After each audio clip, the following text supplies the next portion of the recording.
hanya sementara.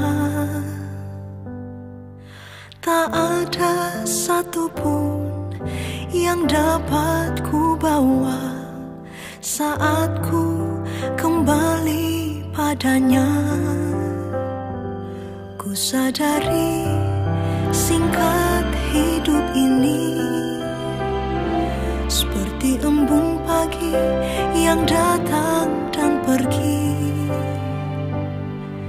Selama ku hidup, senangkan hatimu, ku yakin kembali padamu.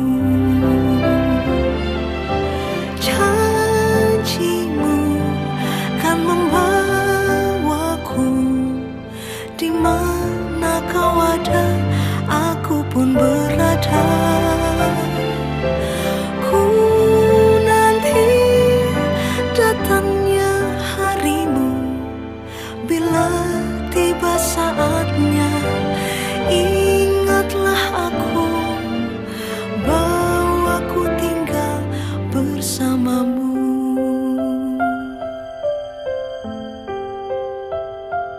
Ku sadari singkat hidup ini seperti embun pagi yang datang dan pergi.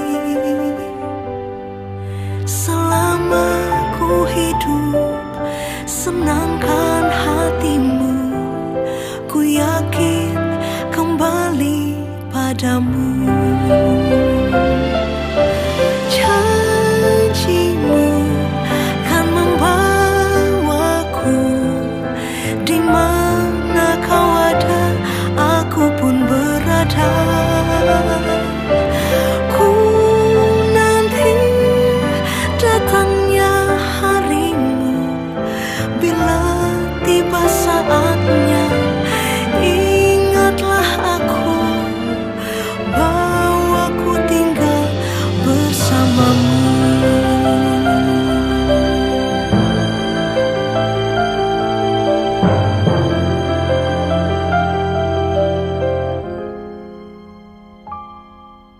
Janjimu kan membawaku di mana kau ada, aku pun berada. Ku nanti datangnya harimu, bila tiba saatnya, ingatlah aku, bahwa ku tinggal bersamamu. Bila tiba saatnya, ingatlah aku, bahwa ku tinggal bersamamu.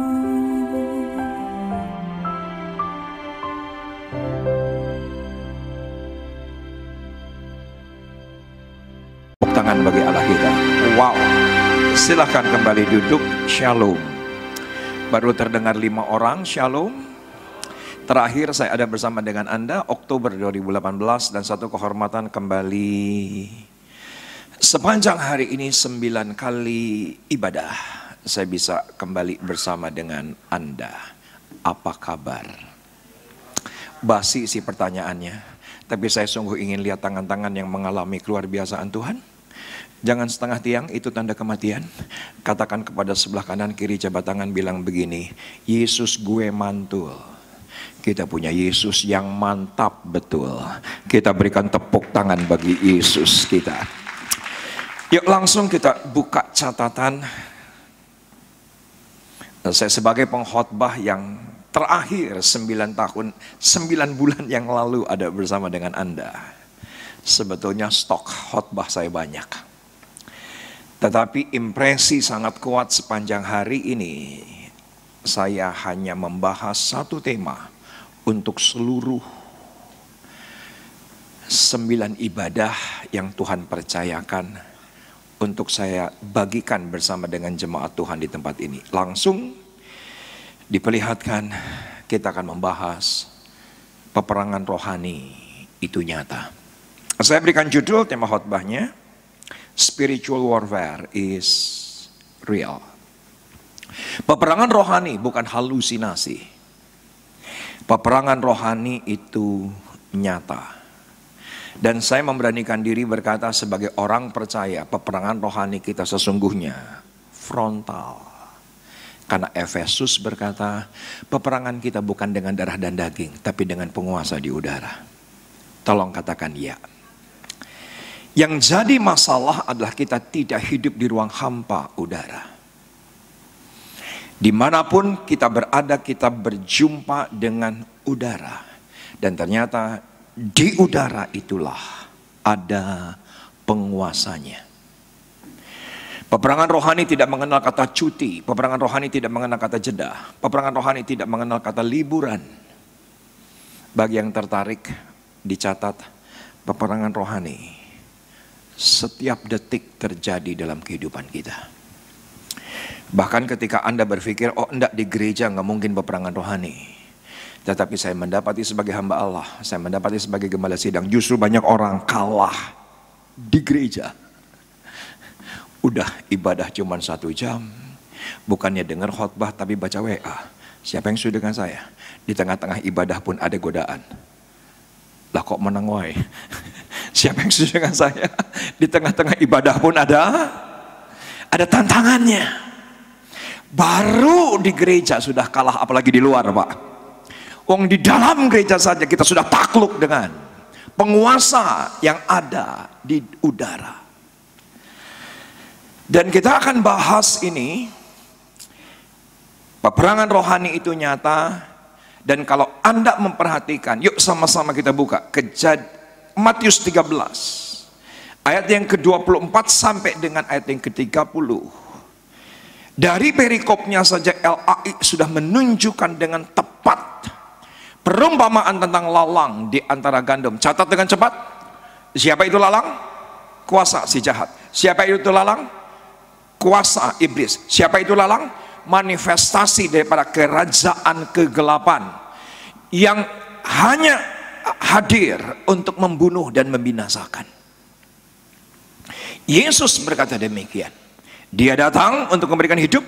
Yesus datang untuk memberikan kelimpahan, sedangkan iblis datang, lalang datang hanya untuk membunuh dan membinasakan. Dan ternyata perhatikan perikop LAI, tepat sekali. Lalang ada di antara gandum. Siapa gandum? Orang percaya. Siapa gandum? Anda dan saya yang telah ditebus oleh darah Yesus. Siapa gandum? Gereja Tuhan. Dan ternyata posisi Anda dan saya ada di antara lalang. Kenapa? Karena dimanapun Anda berada, kita harus menghirup udara. Dan Alkitab dengan jelas berkata, ternyata di udara ada penguasa kegelapan. Yuk sama-sama kita baca ayat yang ke-24 dengan suara keras. 2, 3, ya. Saya merasa belum semua membaca dengan keras. 2, 3, ya. Yesus membentangkan suatu perumpamaan lain lagi kepada mereka. Katanya, hal kerajaan sorga itu seumpama orang yang menaburkan benih yang baik di ladangnya. Saudaraku, siapa yang menaburkan benih? Anak manusia. Siapa yang menaburkan benih? Yesus. Ladang itu di mana? Dunia ini. Nah, tolong lihat tangan saya. Yang sudah lihat katakan yes. Belum semua. Yang sudah lihat katakan yes. Ketika pria ejakulasi, ketika pria orgasme yang dilepaskan itu 40 juta sperma. Kenapa saya katakan ini? Saudaraku, tolong perhatikan ayatnya. Ternyata kata benih menurut Matius 13 ayat yang ke-24. Dalam bahasa asli, benih menggunakan kata sperma dalam bahasa Yunani. Nah, ternyata sperma yang dilepaskan pria ketika orgasme, pria ketika ejakulasi, yang dilepaskan 40 juta sperma. Untuk sampai kepada indung telur hanya berjarak 12 cm. Sepakat nggak dengan saya? Nggak mungkin 12 meter. Pinterlah sedikit. Hanya 12 cm, Pak. Tetapi yang sampai ke indung telur cuma satu. Kemana? Yang 39,9 juta sperma yang lain mati ketika 12 cm melewati lorong keasaman. Mati ketika 12 cm melewati lolong lendir serviks. Sekiranya ada sperma yang kuat, satu sperma akan mengalahkan sperma yang lain. yang sampai ke indung telur paling cepat 45 menit, paling lambat 12 jam. Hanya yang sampai 1 sperma. Anda, wajah Anda flat banget. Harusnya antusias dong. Tolong katakan ya. Karena sejak kejadian pertama saja Anda sudah dahsyat, mengalahkan 39,99 juta sperma yang lain. Anda didesain bukan untuk kalah, Anda didesain untuk jadi pemenang. Tepuk tangan bagi Tuhan. Tepuk tangannya fals. Berikan tepuk tangan yang lebih pantas. Dan yang melepaskan Anda sebagai sperma ilahi bukan sekedar orang tua atau ayah Anda. Terbukti dalam hidup saya terlahir bukan Kristen. Tapi sebelum dunia dijadikan, bahkan ketika saya ada dalam rahim ibu saya, Tuhan sudah pilih Muhammad Iza Solihin untuk menjadi hamba Allah. Buktinya apa? Ya benar, ada bagian sperma dari ayah saya, tapi lebih daripada segalanya, saya ada sebagaimana saya ada hari ini karena Yesus sendiri yang memilih. Dan saya didesain bukan untuk kalah, saya didesain untuk jadi pemenang.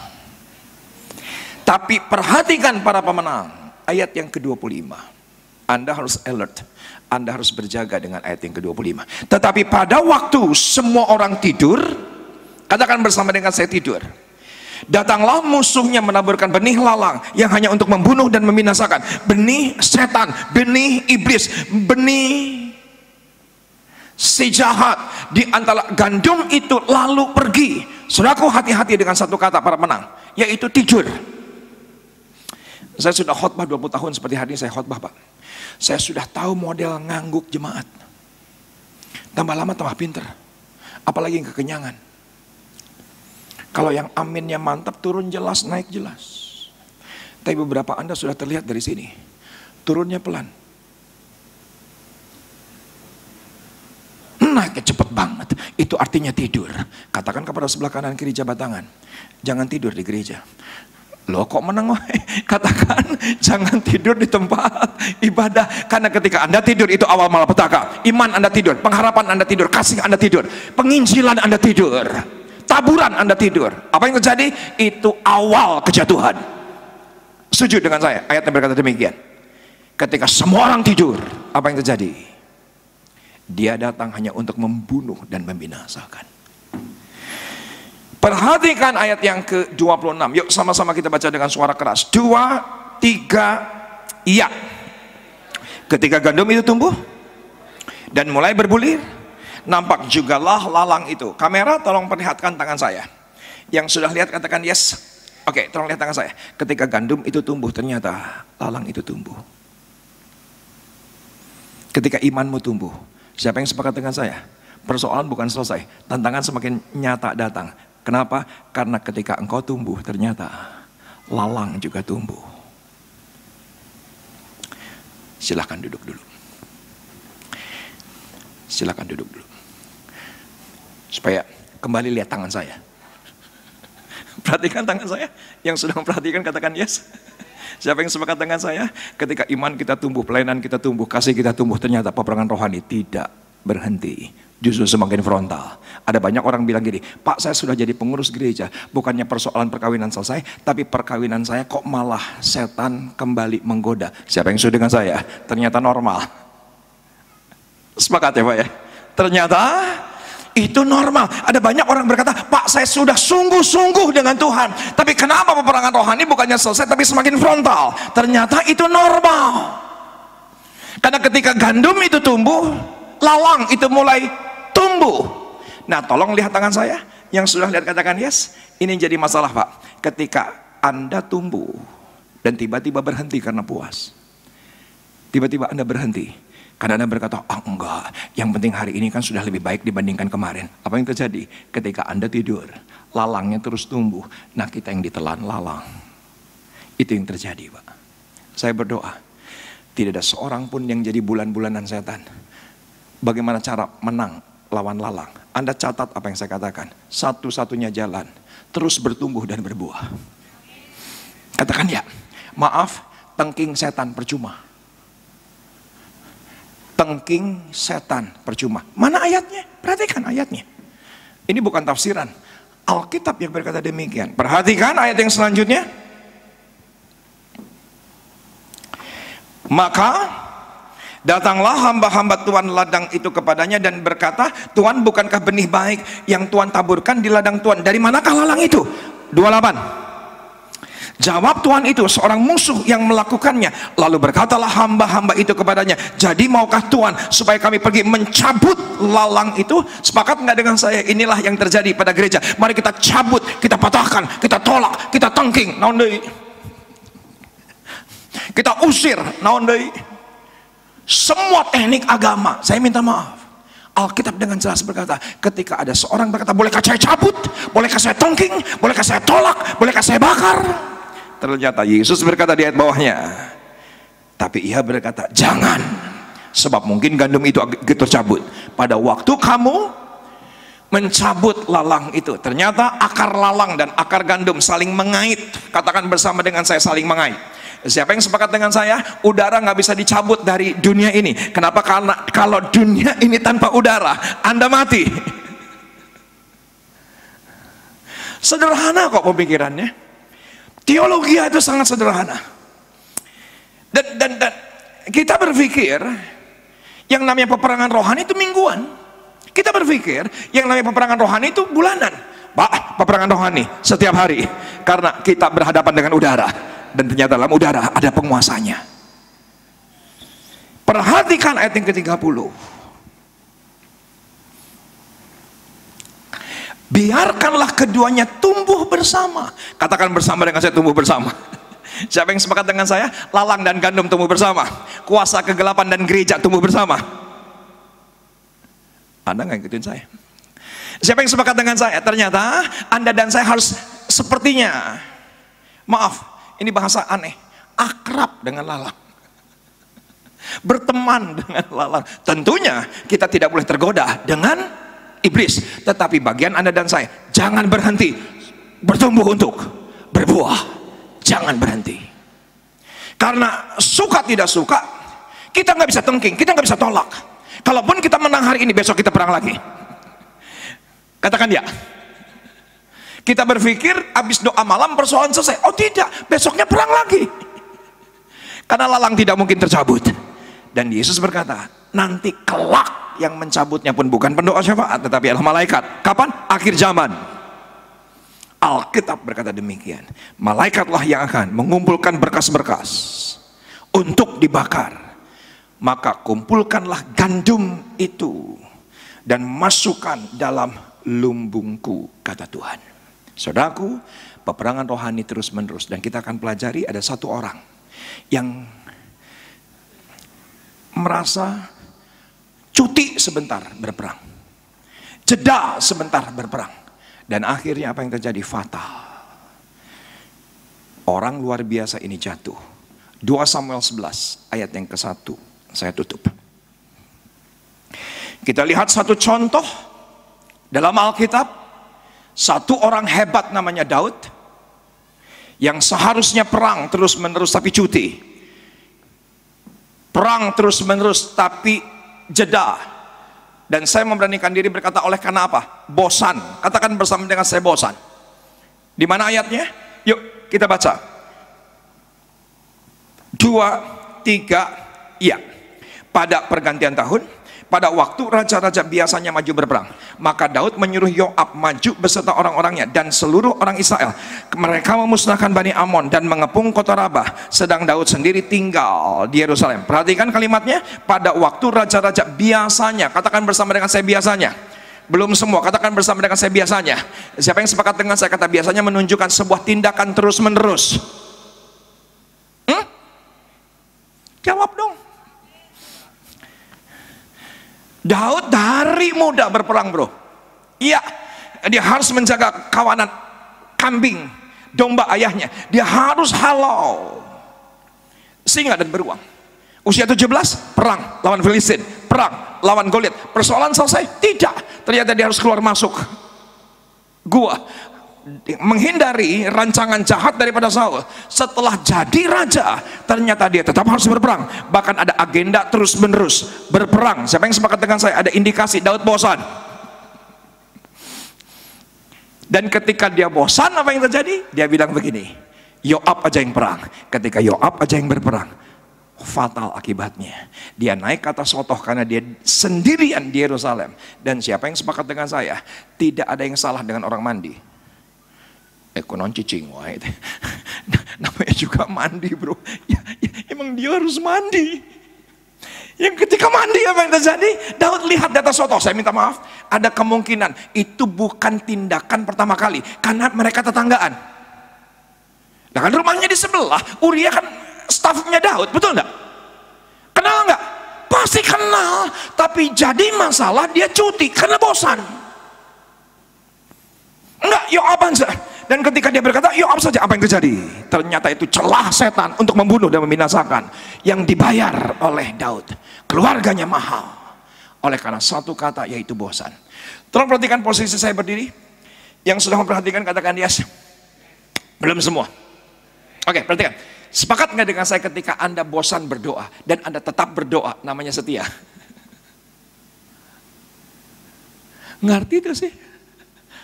Setuju nggak dengan saya ketika Anda bosan ibadah, tapi Anda dengan semangat Anda tetap ibadah, artinya tekun? Iya nggak sih? Anda males nih baca firman, tapi tiba-tiba Anda berkata, aku harus semangat baca firman. Dan ketika Anda tetap baca firman, itu namanya konsisten. Siapa orang konsisten? Yang menang lawan bosan. Siapa orang tekun? Yang menang lawan bosan. Siapa orang yang setia? Yang menang lawan rasa bosan. Perhatikan slide yang kedua, Anda boleh foto. Slide yang kedua, menurut Kamus Besar Bahasa Indonesia, bosan artinya tidak lagi suka terhadap yang terus-menerus, tidak lagi suka terhadap yang sering, tidak lagi suka terhadap yang banyak. Mungkin Anda sudah terlalu banyak ibadah, terlalu banyak dengar firman.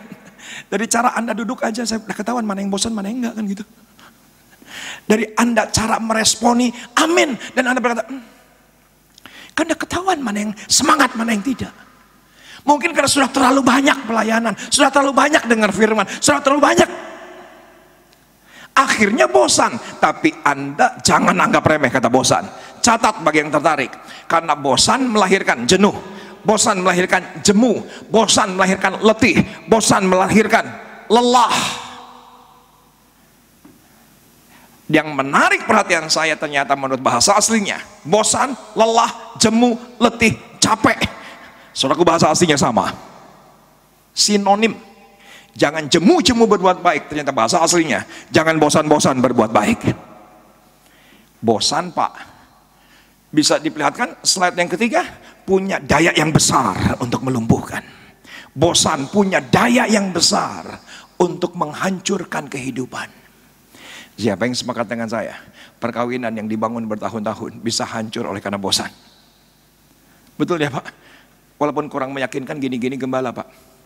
Ya, walaupun kurang meyakinkan.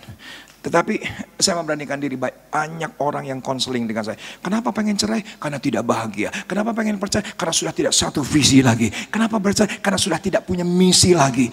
Tidak bisa satu lagi, Pak. Siapa yang setuju dengan saya? Sebetulnya akarnya adalah kebosanan. Akarnya adalah kebosanan. Saudaraku, hati-hati dengan bosan, Pak. Punya daya ledak yang menghancurkan. Manifestasinya bisa cerai, manifestasinya bisa ketidakbahagiaan, manifestasinya bisa perselingkuhan, manifestasinya bisa penyimpangan. Cuman lahir dari kata bosan, karena bosan punya daya ledak yang menghancurkan. Hati-hati, Pak, dengan bosan, Pak. Dilawan, Pak, bersama dengan Roh Kudus. Karena Anda dan saya adalah pemenang. Dilawan, Bu. Beberapa hari yang lalu, saya wedding anniversary dengan Elsa. Di tengah-tengah candlelight, di tengah-tengah pesta kecil keluarga kami bersama dengan 2 cucu, Kayla 7 tahun, Kenneth 4 tahun. Saya berkata kepada Elsa, Mam, gimana perkawinan kita sekian tahun? Membosankan atau menyenangkan? Elsa jujur tersipu berkata, terkadang membosankan. Tapi puji Tuhan ya Pak, Roh Kudus baik. Kita kok menang. Bisa jadi berkat bagi banyak perkawinan yang lain. Dan kami sepakat, yang namanya perkawinan berbeda dengan waktu pacaran. Tolong katakan ya. Dulu waktu pacaran, siapa yang sepakat dengan saya? Ketika nama Elsa ada di home screen, langsung ketika pacar telepon berdebar. 15 tahun menikah, debaran hilang. Iya dia lagi, begitu saudara. Nah lu lagi, lu kok gak bosan-bosannya sih telepon gue gitu. Dulu saudaraku ya gak sih, waktu marah pun direm. Tapi setelah menikah 20 tahun apa juga digas. Dulu, udah makan tuh belum? Padahal lagi marah tuh. Kamu di mana? Siapa yang sudah dengan saya? Ngomong normal aja, nikah 20, di mana? Begitu saudara. Semua serba digas. Dulu waktu pacaran, kamu dulu yang tutup. Jangan aku yang tutup, karena aku kan gak bisa hidup tanpa suara kamu. Kamu dong yang tutup. Enggak, kamu aja. Enggak, kamu aja. Percaya gue, 20 tahun menikah, belum selesai ngomong, ditutup. Kenapa ditutup? Kirain udah selesai, wong mangap aja belum. Saudaraku, hati-hati dengan bosan. Punya daya ledak yang menghancurkan. Perkawinan yang dibangun bertahun-tahun, bisnis yang dibangun bertahun-tahun, karir yang dibangun bertahun-tahun, bisa hancur oleh karena bosan. Sepertinya manusiawi Pak, tapi harus dilawan. Karena peperangan rohani tidak boleh kenal kata bosan. Perhatikan slide berikutnya, hidup tidaklah membosankan. Hidup itu menyenangkan, katakan ya. Tapi sebagian orang memilih, katakan bersama dengan saya, memilih untuk bosan. Karena bosan itu bukan situasi, bosan itu bukan keadaan, bosan itu bukan pribadi, bosan itu pilihan. Silakan difoto. Sebentar, saya tahan nafas sebentar. Takut ke foto soalnya. Perhatikan. Ada di antara Anda nanti diturun nih. Ketika turun 2 orang bilang gini, gue barusan dilawat. Yang satu bilang gini, gue dilewat. Siapa yang sudah dengan saya? Ada yang dilawat, ada yang dilewat. Itu kan soal pilihan. Wong khotbahnya yang sama, ibadah yang sama, jam yang sama. Itu pilihan. Pak, maaf, ibadah 1 jam di gereja 1 jam saja, itu menyenangkan. Tapi Anda udah datang terlambat, nyanyi enggak, kolektor sedikit. Apa yang terjadi? Pendetanya khotbah dan langsung hakim, membosankan. Itu pilihan Pak. Gue udah khotbah dari pagi nih. Itu soal pilihan. Saya berdoa Anda memilih yang tepat. Karena peperangan rohani terus menerus. Beberapa hari yang lalu, saya harus ke Bandung. Saya bilang sama driver, lihat Google Maps. Pak, ini biasanya 4 jam Pak. Ini karena mau mudik Pak, mungkin 6 jam, 7 jam Pak. Aku langsung ngomong sama Elsa, Mam, jangan lewat tol Mam. Semua pulang, mudik naik tol Pak. Kita cari jalan alternatif. Elsa dengan pasif dan berkata, kemana Pak? Mau kemana lagi mudik ini? Kata orang-orang Pak, Mah, ada jalan keluar lewat puncak. Dan ketika kami lewat puncak, apa yang terjadi? Tidak 4 jam, tidak 6 jam, 12 jam. Check-in di Sheraton, aku berkata begini, Mam, gimana perjalanan, menyenangkan atau membosankan? Elsa berkata, menyenangkan. Saya tanya, kenapa kau menyenangkan? Kan ada kamu di sebelah. Enggak, dia nggak ngomong begitu. Itu tambahan dari saya. Tapi yang saya ingin katakan adalah, walaupun 12 jam, Elsa mengatakan menyenangkan. Kenapa? Karena sebetulnya kebosanan itu pilihan. Bisa nangkep khotbah saya. Bukan pribadi. Anda nggak perlu tukar tambah Pak. Kok nggak ada yang amin? Supaya hidup Anda semakin bergairah, cinta Anda bergairah, maka tukar tambah. Karena yang lama nggak bisa masak. Saya pikir kawinnya sama GoFood. Ternyata sama ajudan, sarwa keneh gitu mah. Apa yang terjadi? Saya ingin menolong Anda dalam 10 menit. Boleh? Boleh? Boleh? Catat. Saya berikan 4 tips untuk Anda menang melawan kebosanan. Slide yang ini nanti terakhir. Slide yang ini nanti terakhir. Catat dengan cepat. Saya ingin menolong Anda agar Anda menang lawan kebosanan. Yang pertama, fokus. Siapa yang sepakat dengan saya? Daud gagal fokus. Setuju ya Pak ya? Seharusnya perang, lihat perempuan gitu. Seharusnya dengar khotbah, lihat WA kan begitu. Seharusnya dengar khotbah, lihat Instagram. kayaknya tadi gue posting deh, kok belum ada yang nge-like sih? Deh, elah. Kayaknya tadi gue posting deh, kok yang lihat belum banyak sih? Kayak penting aja siapa yang nge-like. Maaf, ada yang salah dengan hidup kita. Daud gagal karena gagal fokus. Saya berdoa, semua kita tetap fokus. Karena Tuhan kita bukan Tuhan yang membosankan. Katakan dia tidak pernah bosan memberkati kita. Dia tidak pernah bosan mengasihi kita. Dia tidak pernah bosan untuk melayani kita.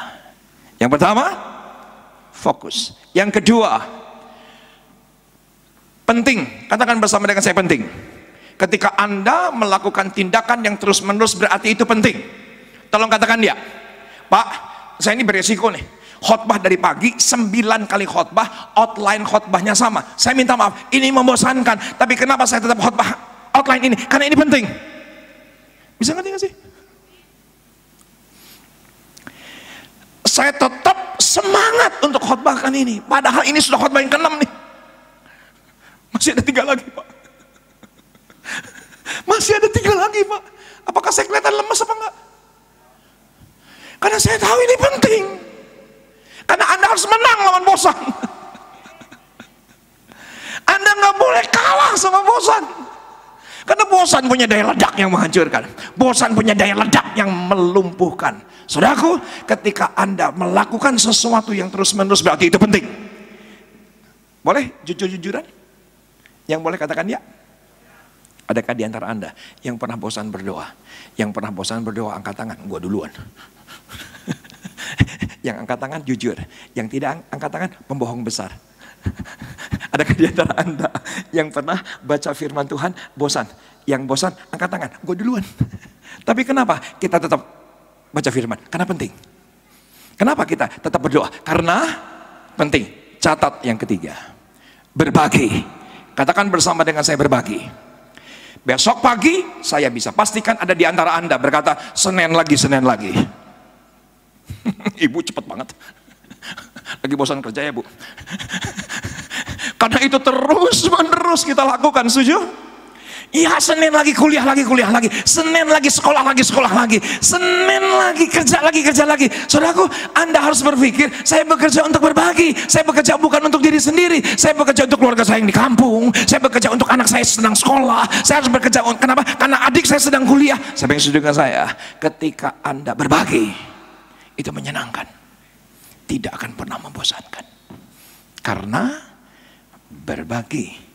Yang terakhir, silakan slide-nya diperlihatkan dan baru silakan difoto. Yang pertama, fokus. Yang kedua, penting. Yang ketiga, berbagi. Anda catat apa yang saya katakan. Saya berani bilang, membosankan itu anugerah. Karena dari kebosanan akan lahir kreativitas. Iya nggak sih? Justru ketika Anda berkata ini bosan, berarti pasti muncul kreativitas. Karena Tuhan kita rahmatnya selalu baru setiap hari. Dia tidak pernah bosan, tidak pernah kehabisan ide untuk memberkati kita, untuk mengasihi kita. Dia tidak pernah kehabisan ide. Untuk apa? Dimana dia secara inovatif mengasihi kita. Dialah yang sangat inovatif. Beberapa minggu yang lalu, tepatnya bulan Maret, saya pelayanan di Surabaya. Teman-teman di Surabaya bilang ini, Kang, nanti weekend kemana? Mojokerto. Ngapain? Pelayanan gereja Allah Baik. Kang, nanti kalau ke Mojokerto jangan lupa makan onde-onde. Ah, naon onde-onde, pirage onde-onde, dasar wakene itu onde-onde, di mana-mana ge onde-onde, bener tuh. Anda tahu itu bahasa apa? Jangan sedih, saya terjemahkan. Itu Ibrani kuno. Saya berkata, onde-onde. Tapi sampai Mojokerto, teman-teman di Mojokerto bilang gini, Kang, mau apa selama di Mojokerto? Karena udah didoktrin orang Surabaya. Aku langsung berkata, onde-onde. Ya saya juga pengen ngerasain onde-onde Mojokerto. Kenapa semua orang Surabaya bilang onde-onde Mojokerto luar biasa? Ternyata benar adanya. Onde-onde Mojokerto sekecil ini, Pak. Istimewa. Anda tahu keistimewaannya kenapa? Wijennya ganjil. Ya. Lu gak percaya? Lu hitung diri. Saya bisa bilang sih genap, tapi sepakat dengan saya yang jadi presiden 2019-2024 yang ganjil. Pinterlah sedikit, masa saya ngomong yang genap. Katakan haleluya. Oke. cepat banget. Dan ternyata ketika saya terima itu onde-onde, boxnya kecil ternyata. Saya cari di hoki nggak ada. Iya nggak sih? Anda tahu kenapa? Ternyata harus dimakan setelah digoreng. Dan ketika saudaraku saya lihat itu box onde-onde, saya terinspirasi untuk saya khotbahkan di gereja 1 jam saja. Karena paling kiri tulisannya khas Mojokerto, yang paling tengah Boklim, tapi yang paling sebelah kanan bawah tulisannya adalah sejak 1929. Saudaraku, siapa yang sepakat dengan saya? Boklim 90 tahun, nggak bosan bikin onde-onde. Ya nggak sih bro? Ya nggak sih bro? Coba maaf, Nyonya Menir sama 1929, hari ini bangkrut. Sorry. Karena sudah kehilangan fokus, tidak lagi menganggap penting, tidak lagi mau berbagi, dan akhirnya kehilangan kreativitas. Siapa yang sudah dengan saya? Yang namanya Boklim sampai hari ini tetap eksis. Ketika dibuka, paling kiri rasa kacang hijau, yang paling kanan rasa pisang. Rasa pisang lahir karena orang bosan dengan kacang hijau. Bisa nangkap nggak sih khotbahnya? Saudaraku, kebosanan, anugerah, karena akan lahir kreativitas. Bye-bye. Sudah selesai.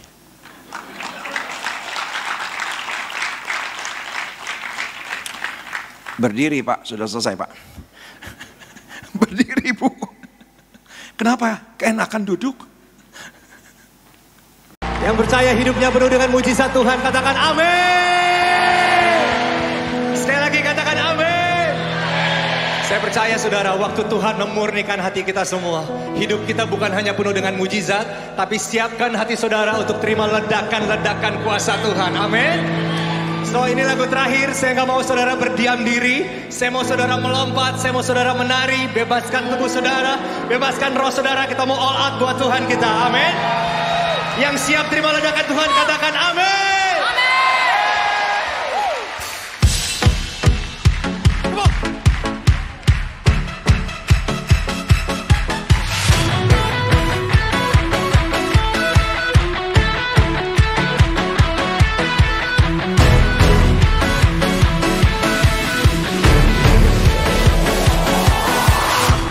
Bila rohmu bekerja,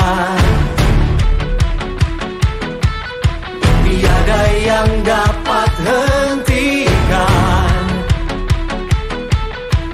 Ada lawatan besar membakar hati yang menyembah. Katakan Kami siap, nyatakanlah bumbung dahsyat kuasa-Mu tak pernah berubah. Kau yang terhebat takkan terkalahkan. Bumbung dahsyat lawatan-Mu tercurah atasku. Kau yang terhebat takkan terkalahkan. tepuk tangan dong yang paling meriah bagi Tuhan kita. Rohmu bekerja di dalam kami. Bila rohmu bekerja, tiada yang dapat hentikan. Ada lawatan besar membakar hati yang menyembah. Siap Tuhan. Kami siap, nyatakanlah bumbung dahsyat kuasa-Mu tak pernah berubah. Kau yang terhebat takkan terkalahkan. Bumbung dahsyat lawatan-Mu tercurah atasku. Kau yang terhebat takkan terkalahkan. On piano, Joseph S. Java.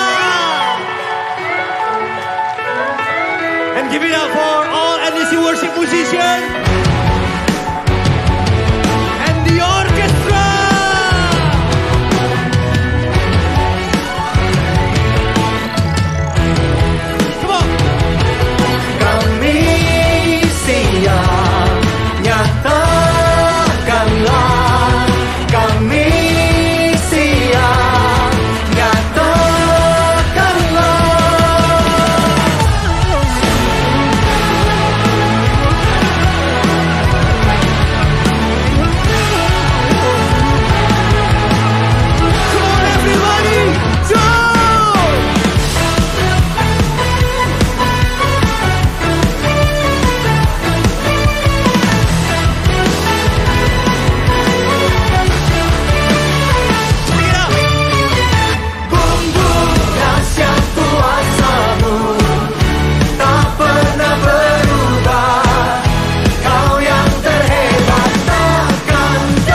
Memberikan sorak-sorai yang paling meriah bagi Tuhan.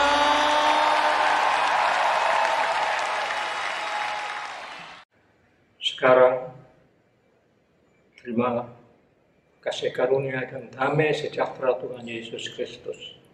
Dan kasih Allah Bapa kita, serta persekutuan Roh Kudus menyertai setiap kita, sekarang, seterusnya, dan selamanya. Amin.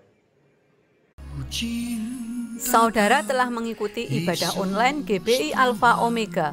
Saudara yang diberkati melalui tayangan ibadah online diberi kesempatan untuk memberi persembahan.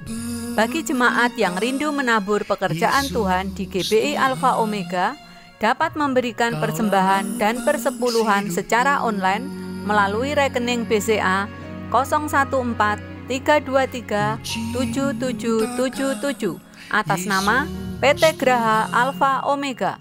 Sertakan keterangan untuk persembahan atau perpuluhan. Mari memberi dengan penuh sukacita dan ucapan syukur. Untuk mendapatkan informasi terupdate mengenai ibadah online dan informasi lain seputar gereja, Anda dapat mengaksesnya melalui website GBI Alpha Omega. Jesus Christ bless you. Kaulah nafas hidupku.